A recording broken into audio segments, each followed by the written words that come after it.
At ayan mga ka-crypto, balitang XRP po tayo rito. Kung saan ay sa balitang ito, meron pong isang pahayag rito ang isang kilalang pundit na nagsabing February 29 will be huge for XRP.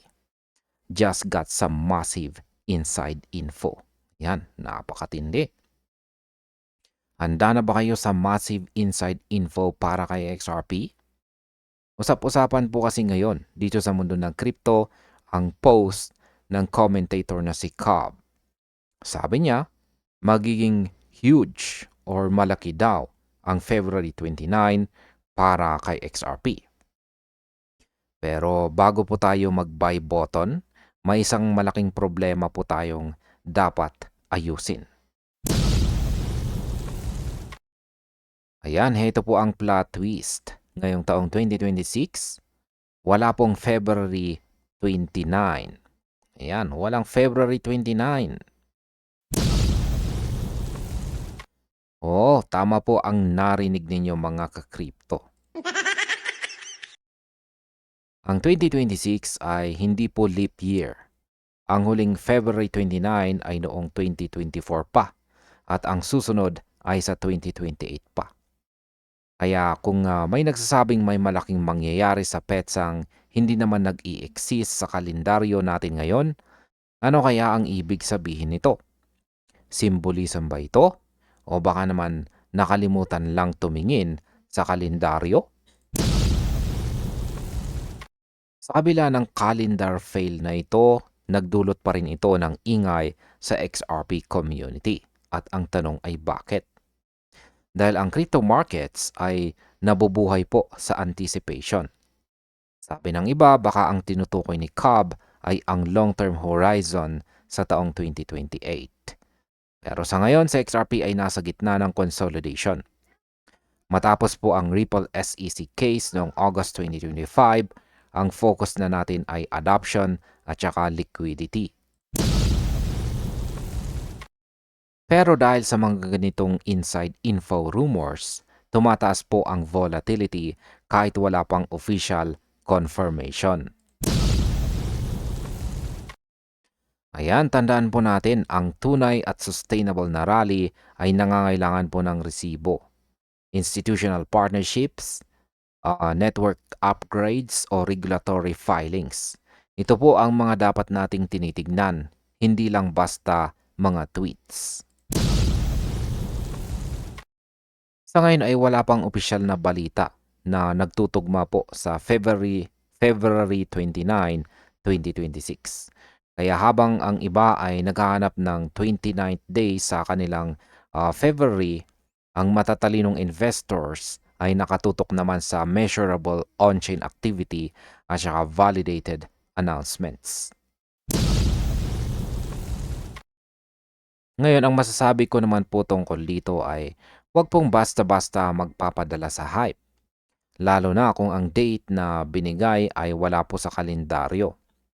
Kaya maging disiplinado po tayo sa pag-invest at laging i-verify ang information. Sa tingin po ninyo, isa lang ba itong simpleng pagkakamali o may hidden message talaga itong si Cobb?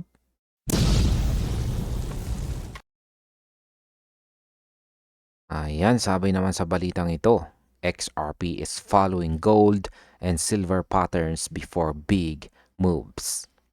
Akala nyo ba crypto lang ang sinusundan ni XRP? Nagkakamali po kayo. Ngayon pong February 2026, isang matinding analysis ang lumabas. Sa XRP ay tila sumusunod sa yapak ng gold at silver bago ang kanilang mga dambuhalang breakout. Handa na ba tayo sa precious metal style rally? Ayan, ayon po kay analyst Steph is Crypto, ang multi-year structure ng XRP ay carbon copy ng mga pattern na nakita natin sa gold at silver. Sa chart po ng gold, nakita ang isang rounded bottom at saka mahabang consolidation bago ito lumipad sa bagong highs. Ganon din po sa silver. Isang dambuhalang base or foundation ang nabuo bago ang matinding rally. Ngayon ay ano nga ba ang nakakatawa rito? Yan, kasi habang ang iba po ay naiinip, ang chart ay nagpapakita na. Yan, nagpapakita na ang kompresyon na ito ay normal na bahagi ng isang napakalaking pagsabog. Kapag ang presyo ay naiipit, isa lamang po ang madalas na labasan. Yan po ay walang iba kundi pataas. Ngayon ay ito po ang mas nakakagulat na part. Si XRP ay kasalukuyang nasa isang 8-year compression phase. Mula pa noong huling peak nito, 8 taon na itong nag-iipon ng lakas sa ilalim ng isang ascending resistance line. Sa technical analysis, kapag mas matagal po ang consolidation, mas malakas ang breakout. Ang critical zone na kinalalagyan natin ngayon ay ang huling yugto bago ang posibleng expansion phase. Katulad ng ginto, si XRP ay parang spring na pilit na pinipitpit. Kunting kalabit na lang, baka hindi na natin mahabol. Siyempre, hindi lahat ay sang-ayon. May mga nagsasabing si XRP ay walang store of value property na katulad ng gold. Sabi ng iba, mas sensitibo ang crypto sa regulasyon at liquidity kaysa sa macroeconomic cycles. Pero, sagot naman ng mga supporters, tignan ninyo ang chart ng gold noong 2020 hanggang 2022. Halos kapareho ito ng XRP structure ngayon. Kahit magkaiba po ang gamit, ang psychology of the market na nakaukit po sa chart ay isa lang ang sinasabi. Ang mahabang paghihintay ay madalas nauuwi sa malaking gantimpala. At ayan ang masasabi ko naman po tungkol dito ay si XRP ay hindi na lamang po basta digital asset. Ito ay sumusunod sa isang historical technical structure na ginamit na ng mga pinakamahalagang metal sa mundo. Kaya 8 taong pag-iipon. Handa ka na ba sa susunod na galaw?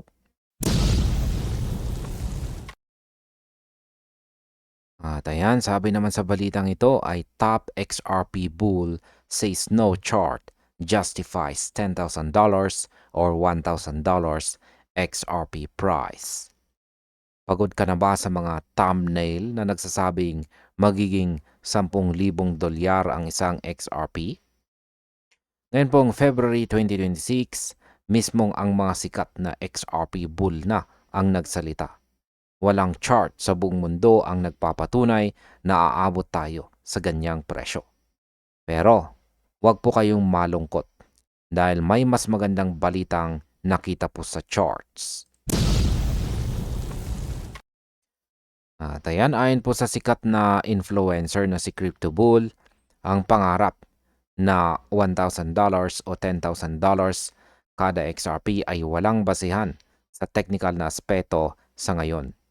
Isipin po ninyo kung magiging $10,000 ang isang XRP, ang market cap nito ay aabot sa $600 trillion.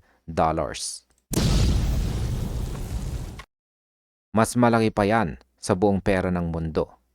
Kaya naman ang mga seryosong analyst ay nananawagan ng realism. Huwag po tayong magpaloko sa mga programmed to reach 10K na narratives kung ang math mismo ay hindi po sang-ayon. Pero heto po ang plot twist. Habang binabasura ang 10K dream, sinabi po ni Crypto Bull na ang presyong $28 hanggang $70 ay visible o kitang-kita sa mga long-term charts. Sa kasalukuyang presyo na $1.40, ang pag-akyat sa $28 ay mangangahulugan ng market cap na $1.7 trillion. Bagamat agresibo pa rin ito, pasok pa rin ito sa realm ng posibilidad lalo na't si XRP ay ginagamit na po sa cross-border payments at saka institutional adoption. Ayan, bago po tayo managinip ng double digits, may mga hagdan tayong dapat talunin. Sabi ng mga experts, kailangan muna nating makuha ulit ang $3 mark, sundan ng $5 at lumagpas sa $10. Mahirap pong tumalon sa rooftop kung hindi ka dadaan sa unang palapag. Ang mensahe ng mga top bulls ngayon, mag-focus sa achievable milestones. Ang $28 ay pwedeng makuha sa susunod na market push. At yun ang dapat nating bantayan. Ngayon ang masasabi ko po tungkol dito ay maging matalinong holder. Sa XRP ay may malakas na future. Pero ang pagiging realistic ang siyang magliligtas po sa atin sa maling desisyon. Target mo ba ang $28 o aasa ka pa rin sa $10,000?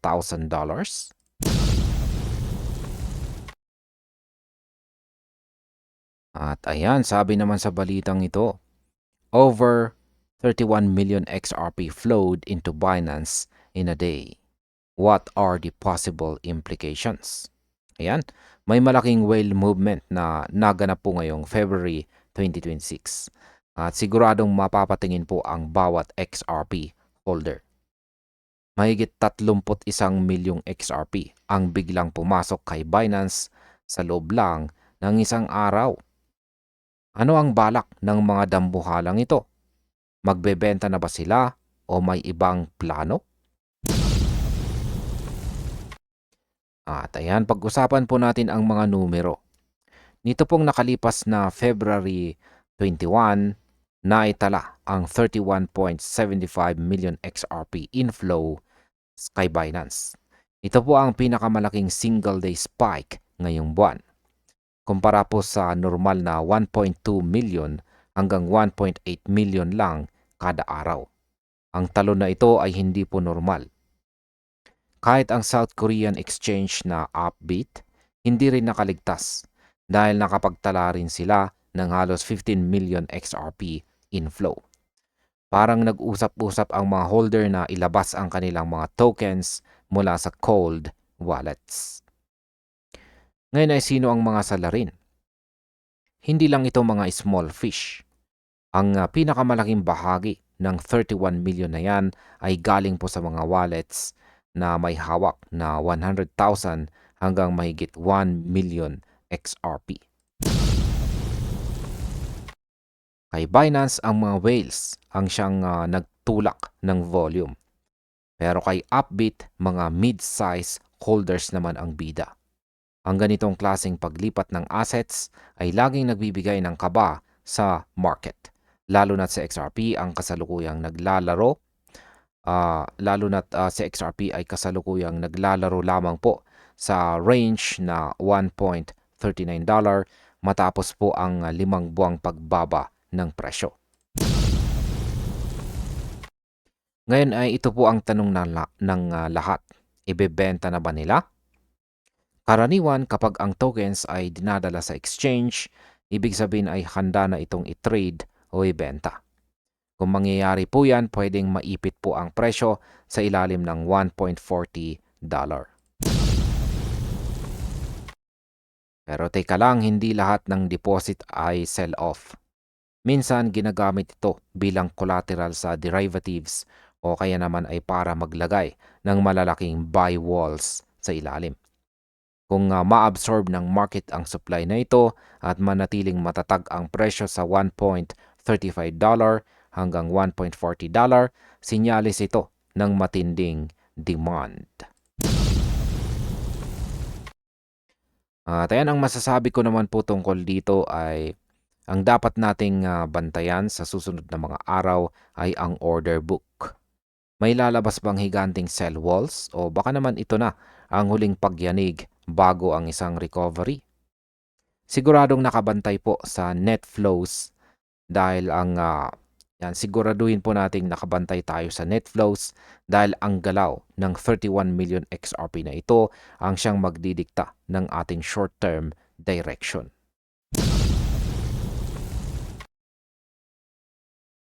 Ayan, sa balita naman na ito, sabi rito ay XRP sees realized loss of 908 million dollars, largest spike since 2022. What history tells us. Ayan, may matinding nangyayari po sa on-chain data ng XRP ngayon. Umabot lang naman sa mahigit $908 million ang na-record na realized loss sa loob lang ng isang linggo. Ito po ang pinakamalaking spike simula pa noong taong 2022. Pero alam niyo ba kung ano ang laging kasunod nito? Ayon po sa data ng sentiment, kasalukuyang nasa extreme fear ang market. Isipin po ninyo, bumagsak sa XRP ng halos 30% sa loob lang ng isang buwan. Ayan, dahil po sa takot, marami ang nag-panic sell. Ibig sabihin, ibinenta po nila ang kanilang XRP ng palugi kaysa maghudol sa gitna ng volatility. Yan, nakakatuwa pero ito ang tinatawag na shakeout.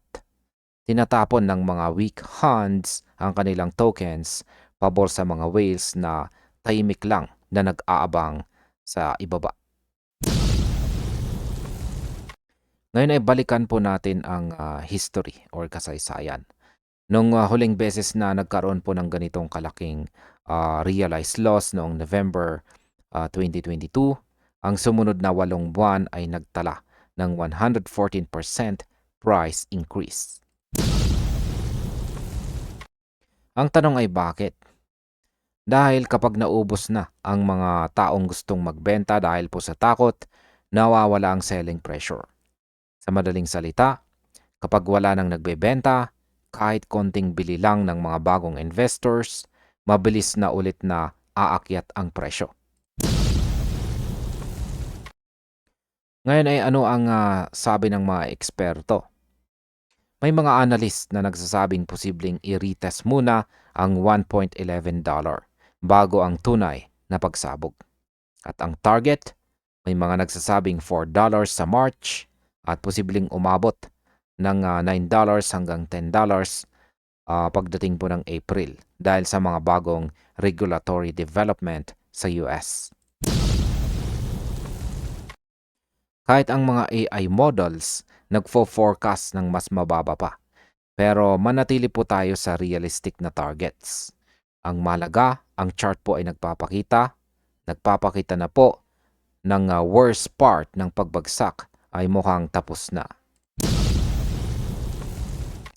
Ngayon ang masasabi ko naman tungkol dito ay ang $908 million loss ay hindi po dulo ng XRP, kundi posibleng hudyat ng kanyang muling pagbangon. Sabi nga nila, be greedy when others are fearful. Handa ka na ba sa susunod na galaw o isa ka po sa mga nag-panic sell?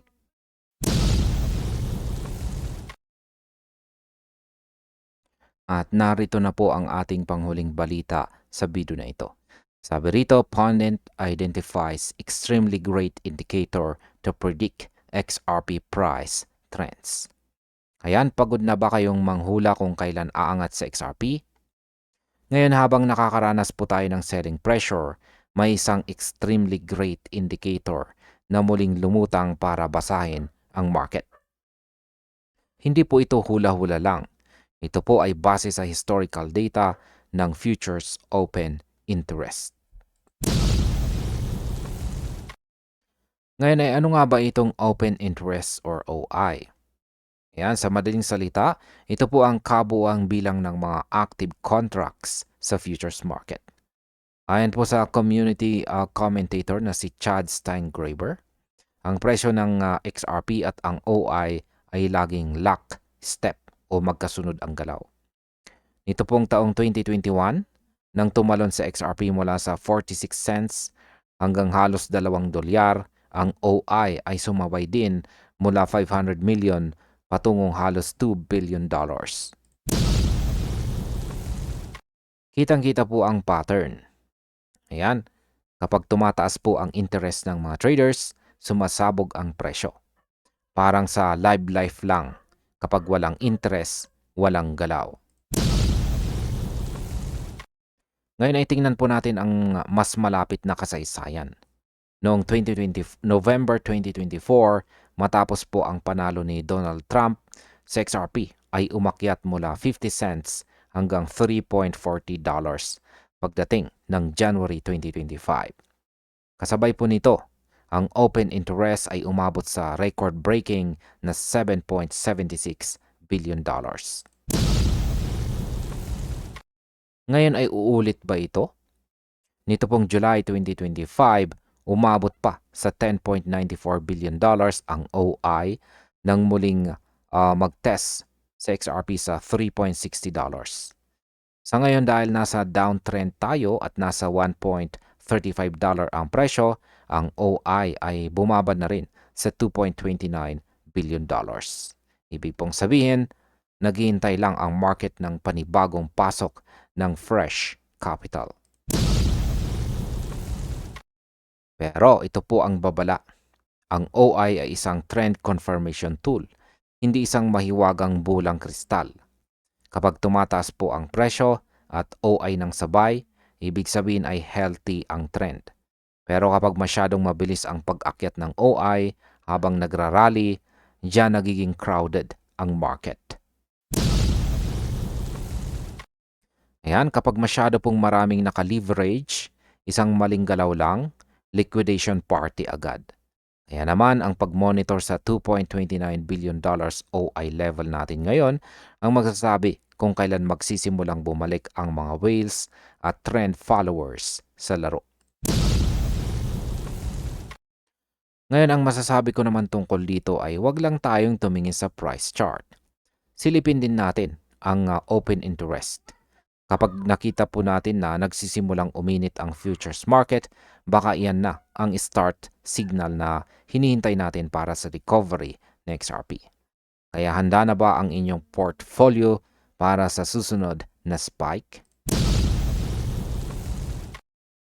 At ayan, hanggang dito na lamang po tayo sa video na ito mga ka-crypto. Marami pong salamat sa panonood.